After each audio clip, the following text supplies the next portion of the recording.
Hello and welcome back to Tinker Talks Guns. We're out here in the beautiful Pacific Northwest at my friend's place to do some testing. We're going to be chronographing a 38 special load because 38 specials with 2-inch barrels can be a very dubious proposition with modern defensive ammo.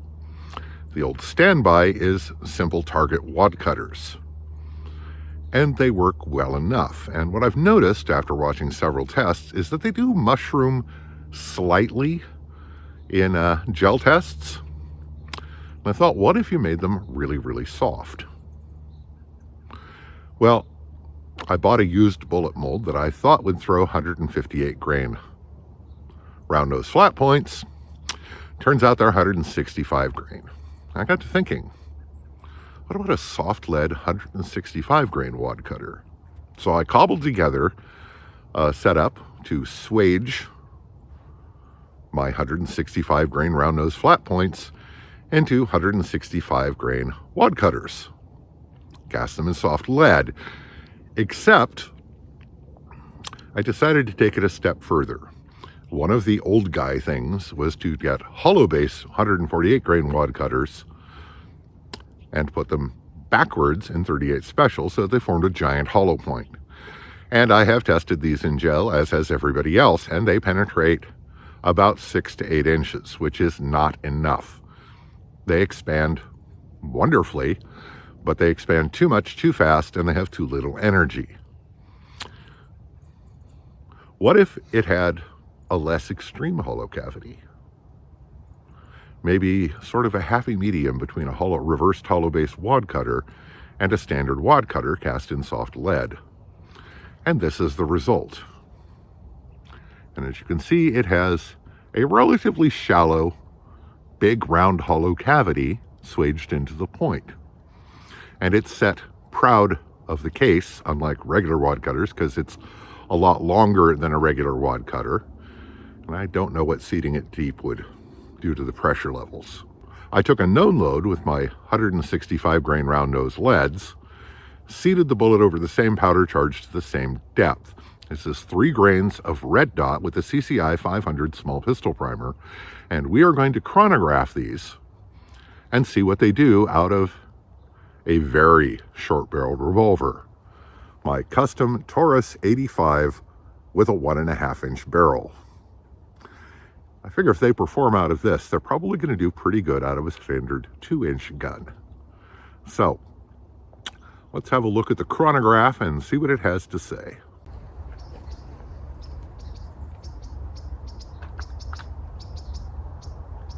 Going to load 5 rounds and see what we get on the chronograph. These are a moderately stout load, but they're not bad to shoot out of a standard J-frame. So, here we go.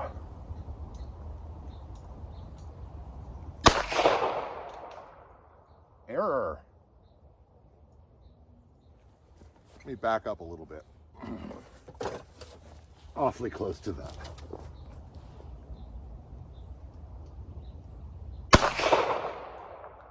.606 feet per second. 621. 617. 593. I think 4 is enough to give us a decent average. Next, we're going to try shooting it into some water jugs. And I know this is not a scientific test. It does not replicate gel, but my clear ballistics gel, I looked at it and it's just too far gone to be recast, and I haven't got any more right now. So we're going to shoot it into water jugs and see what happens. As I said, this is far from a scientific test, but you work with what you got. And it'll be interesting to see what happens at such a low velocity. Now, out of a 2-inch gun, you are going to get a little more velocity, but not much. So let's find out.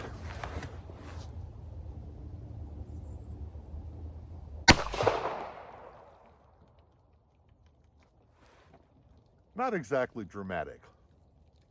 Let's see if we can recover the bullet.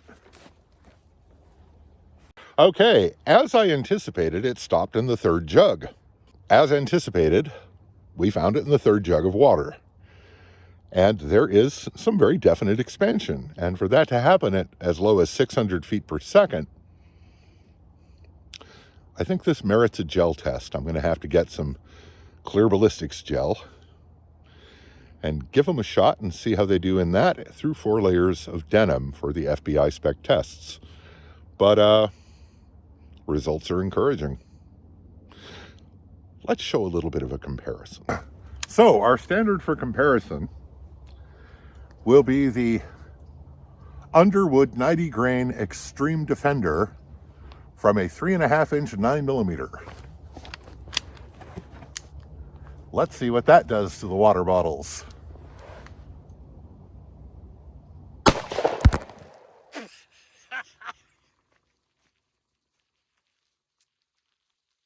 That was a little more dramatic.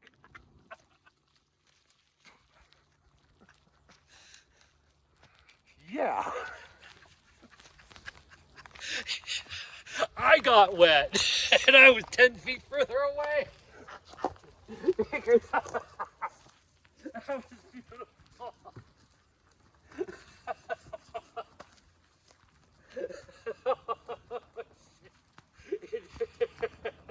Yeah, we seem to have made it through all 5 jugs. Not a big surprise.